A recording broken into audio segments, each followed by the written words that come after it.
Upbeat, slightly dramatic music begins and then softens. Have you ever met someone who just gets under your skin? The kind of person who makes your blood boil with a single glance?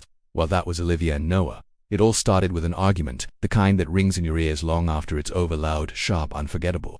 From their very first day at Stanford University, Olivia and Noah were rivals. She was the star literature student, disciplined, focused, and proud of it. He was the carefree photography major, creative, unpredictable, and always late.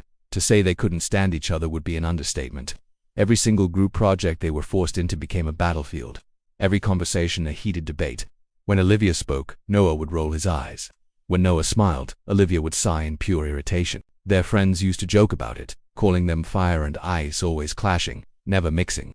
They were polar opposites, locked in a never-ending cycle of bickering and one-upmanship. But what no one, not even Olivia and Noah themselves, realized was that beneath all that fiery chaos, something else was quietly beginning to grow. The real turning point came one crisp autumn afternoon. The university announced a new joint art competition. The challenge: writers and photographers had to collaborate on a single story, told through a blend of words and pictures. When the partner list went up, both of them stared in disbelief. Paired together, Olivia and Noah. "This is going to be an absolute disaster," Olivia muttered, her fists clenched. Noah, leaning against the wall, just grinned. "Couldn't agree more," he said, and the glint in his eye told her this was going to be a long project. The first few days were exactly as they expected, pure torture. Olivia wrote with surgical precision, every sentence crafted and polished. Noah, on the other hand, broke every rule he could find. He shot from weird angles, chased fleeting moments of light, and valued raw emotion over technical perfection. She wanted structure. He wanted spontaneity. She loved order. He thrived in chaos. They argued about everything, from comma placements to camera lenses. But then, something strange started to happen. Somewhere between the endless arguments and frustrated sighs, laughter began to slip in. It was quiet at first, just a quick chuckle or a shared reluctant smile, but it was there. One evening, working late in the hushed quiet of the campus library, they were surrounded by stacks of books and discarded coffee cups. Noah was looking over one of Olivia's early drafts, a story she'd almost thrown away. He was quiet for a long time, and then he said, so softly she almost missed it, "You write like you've lived 1,000 lives." Olivia froze, pen hovering over her notebook. She looked up at him, genuinely surprised. "That's actually the nicest thing you've ever said to me."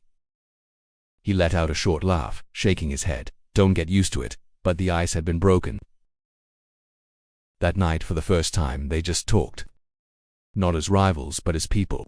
They talked for hours about art, about their biggest fears, about all the things they never told anyone else. Olivia learned that Noah's father had walked out on his family when he was just 10, and his camera was the only thing that made him feel like he was in control of his world.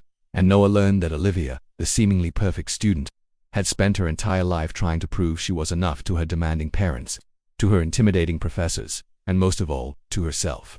Suddenly, the word hate didn't seem to fit anymore. It was too simple, too black and white for the complex colors they were starting to see in each other.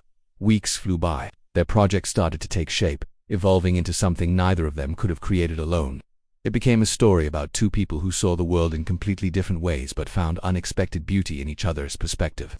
Their chemistry, once a source of conflict, was now electric. It poured onto the pages and into the photographs, creating a story that was both heartbreaking and hopeful. And that chemistry wasn't just on paper, it was palpable in the small library carrel they now shared. On the final day before the submission deadline, they put the finishing touches on their work. As Olivia was packing her bag, Noah handed her a freshly printed photo. It was a black and white shot he had taken of her a few weeks earlier.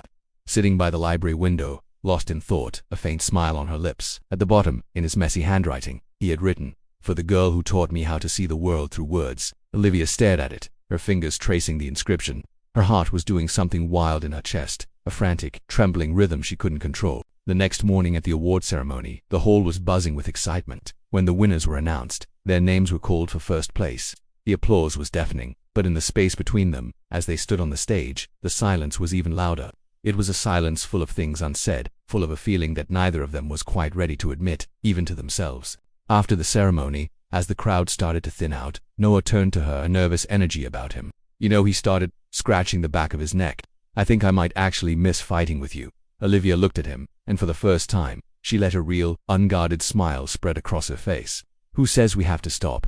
He laughed, a genuine, happy sound. "Careful, Olivia, you sound like you're starting to like me." She took a small step closer, closing the distance between them. The air crackled. "Maybe I am." And before either of them could overthink it, before another word could be spoken, he leaned in and kissed her. It was gentle, hesitant, and utterly perfect, a kiss that felt like both an ending to their war and the beginning of something entirely new. From that day on, their fights didn't stop, they just changed. Now, they argued about which movie to watch on a Friday night, which coffee shop had the better latte, and whose turn it was to say I'm sorry first.